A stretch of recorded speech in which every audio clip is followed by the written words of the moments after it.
My next example is this. I'm going to rewrite it first as the integral of x times 2 plus 3x to the negative 1/2 dx. And this one I cannot do simply, so I'm going to have to use integration by parts. And the more complicated part is dv. So dv is 2 plus 3x to the negative 1/2 dx, which means that u is x. So now I have to find v. I have to integrate v.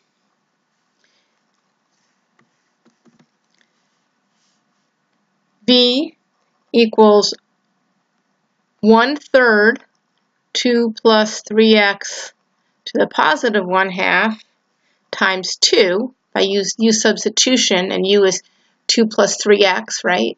Then du is 3 dx, so I need that 1/3 there. And so this equals 2/3 2 plus 3x to the 1/2.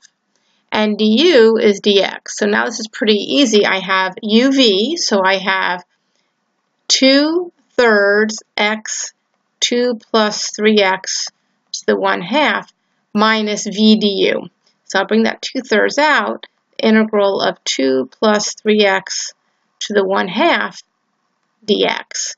Now this is just like we integrated here, basically. So I have this still 2/3 x 2 plus 3x to the 1/2 minus 2/3.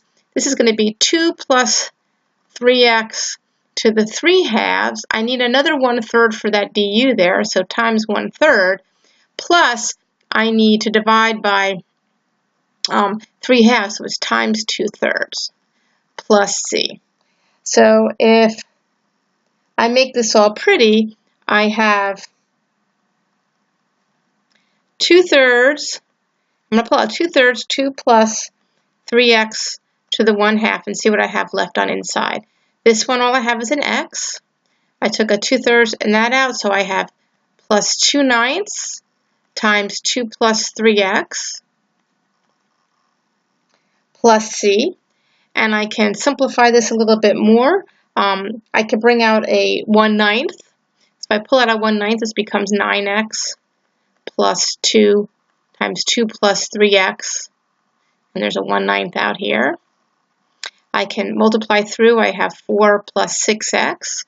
So that equals 2 times a 9th is 2/27. 2 plus 3x to the 1/2 times 9x plus, sorry, there's a minus here.